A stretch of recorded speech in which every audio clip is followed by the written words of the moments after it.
He was not an emperor. He was not a great general. And for many, it was not even a man of great importance within the history of Rome. But his name became immortal. Pontius Pilate, the governor of Judea, is remembered not for his achievements, but for a single act that resonates for over 2,000 years. He was the man who condemned Jesus Christ to the crucifixion. But did he really want that, or just gave in to the pressure of the crowd? For centuries, Pilate was seen in different ways. For some, he was a cruel governor who did not care about justice. For others, a man trapped in a political dilemma, trying to balance Rome's power with the Jewish people revolt. But who does he really go? Today, let's dive into the story of this controversial character. Stay until the end and find out the truth behind the man who tried to wash the hands of the story, but ended up marked by her forever. At the beginning of the 1st century, the Roman Empire lived under the administration of Emperor Tiberius, a closed, meticulous, and often unpredictable leader. In this scenario, provincial governors played a key role in maintaining order and control of the vast land dominated by Rome. And it was in this context that Pilate emerged as a prominent name. Belonging to the equestrian order, an aristocratic class just below the Senate, he had enough prestige to occupy important positions in the empire's administrative machine. But his way to power was not paved only by his social origin. His career, according to historical evidence, was shaped by military experience. It is believed to have served at the borders of the empire, possibly in the region of the Danube, where the Roman legions faced barbaric tribes and protected the boundaries of Roman civilization against invasions. It was this combination of influence, military experience, and political alliances that led him to a position of great responsibility, governor of the province of Judea. Named by Tiberius around AD 26, Pilatus received a clear mission, ensuring that the region remained under the firm rule of Rome, preventing rebellions and ensuring that taxes reached the imperial coffers without interruption. The Judean government, however, was a challenge as few within the empire.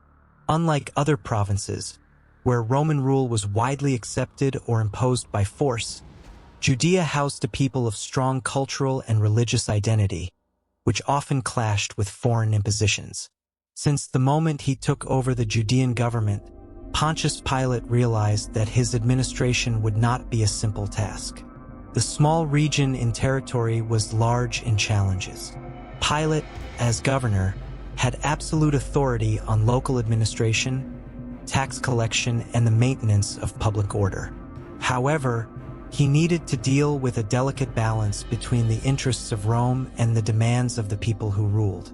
Any gesture interpreted as disrespect for Jewish traditions could light the flame of revolt, something the Romans feared more than anything. Rebellions demanded repression, and repression cost money, soldiers, and, in some cases, the governor's own position. Pontius Pilate's government in Judea had barely started and was already wrapped in one of the first great conflicts of his administration. As a representative of the Roman Empire, he saw the province not only as a territory under the rule of Rome, but as an extension of imperial grandeur. For a man of military formation and absolute loyalty to Emperor Tiberius, it was natural that symbols of Roman power were present in all dominated regions. This is how, in the early months of his government, he ordered the introduction of military banners adorned with the image of the emperor within the sacred city of Jerusalem. For the Romans, this act was commonplace. The banners were more than simple warfare, represented the presence and authority of the empire. However, for the Jews, that was an unprecedented insult. Jewish faith prohibited any form of idolatry, and the display of Tiberius' effigy in its religious capital was seen as a direct violation of sacred laws. It was as if Pilate had openly declared that Rome's rule was above his beliefs and his God. The popular reaction was immediate. A crowd of outraged Jews gathered to protest, requiring the removal of the banners. In the early days, Pilate ignored the protesters, believing that the revolt would dissipate over time. However, the protests only grew. Determined not to allow that affront to their faith, the Jews marched to Caesarea, where Pilate kept their official residence and camped before their government headquarters. For 5 days and 5 nights, they remained there, pressing for their requirement to be met. Pilate's patience has run out. In a demonstration of strength, he ordered his soldiers to surround the protesters and threatened to execute everyone who refused to disperse. Faced with the threat, the Jews did something unexpected.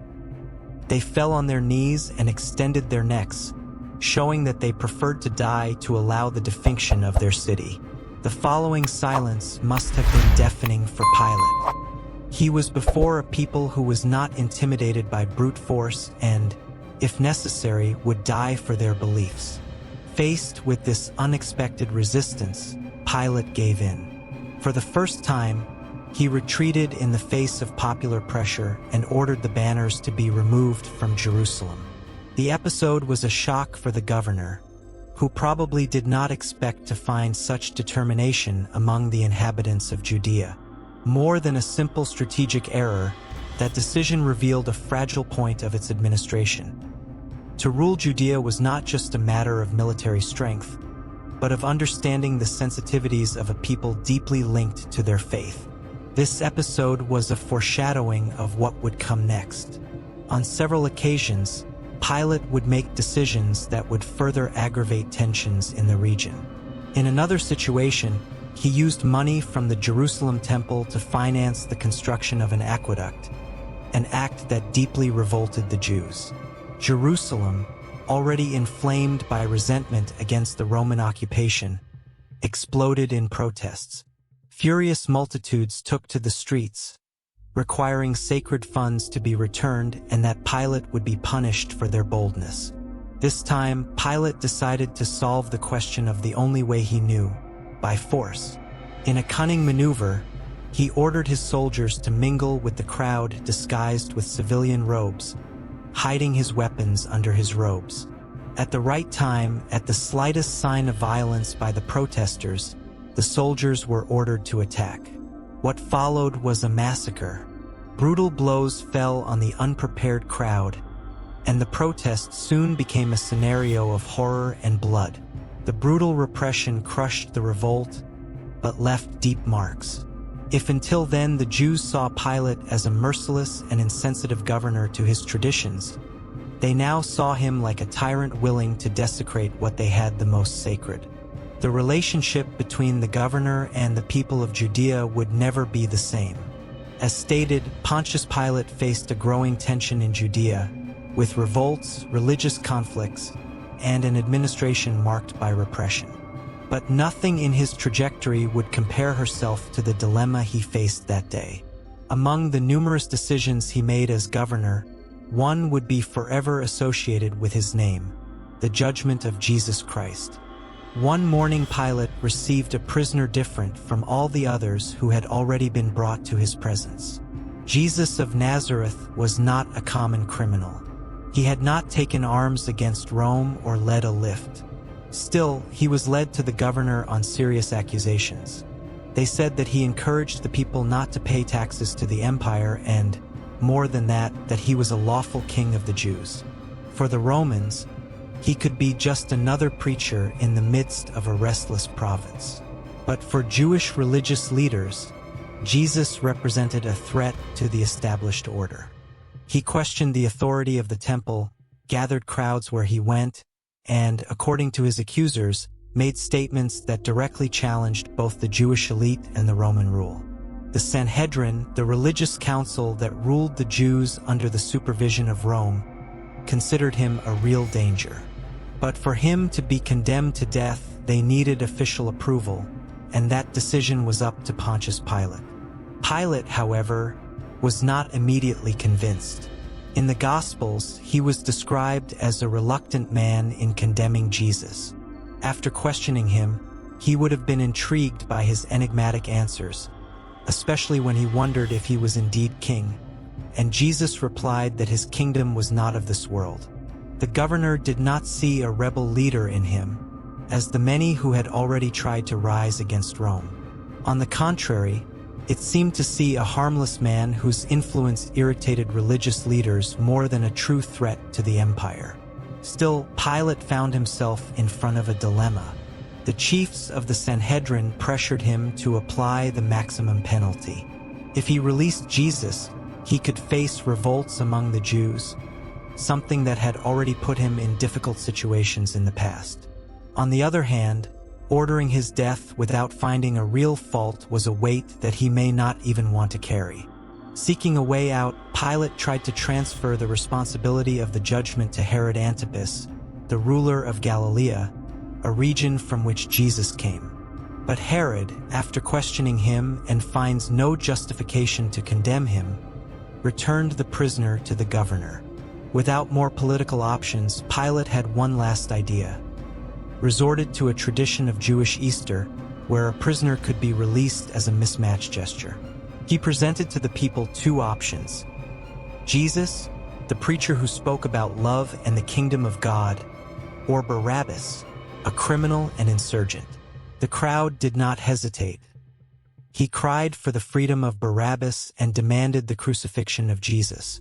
Pilate, seeing that his attempt to avoid condemnation had failed and fearing that the agitation became a revolt, gave in to popular pressure.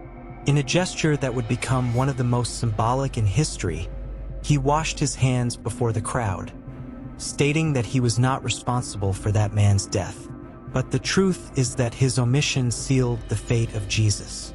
With the sentence decreed, Jesus was handed over to the Roman soldiers, flogged and crowned with thorns before being taken to the Golgotha for the crucifixion. Pilate, upon returning to his home residence, probably saw that episode as just another act of his administration. But he had no idea that this judgment, that only decision, would turn his name into one of the most remembered in history. In the following years, his position in Judea would become increasingly unsustainable.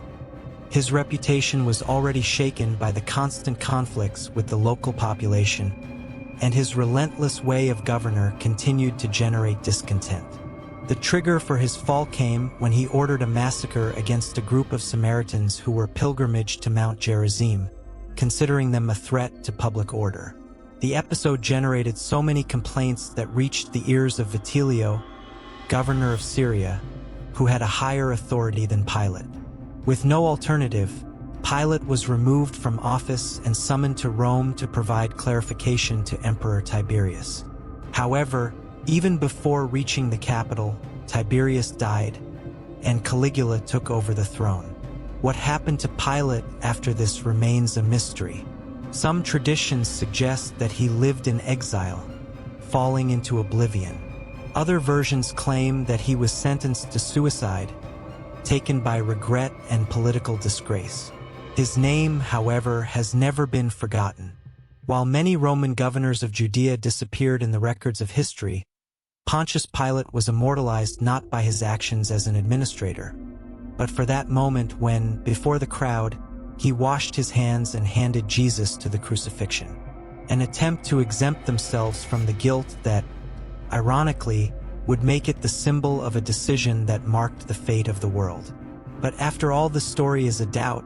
Was Pontius Pilate a real character in the story or just a figure created by the biblical accounts?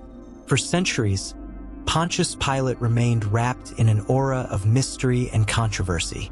History remembered him as the man who condemned Jesus Christ, but for a long time there was little concrete physical evidence to prove his existence. Their acts were known mainly by biblical accounts and some writings of ancient historians, such as Flavio Josephus and Tacitus.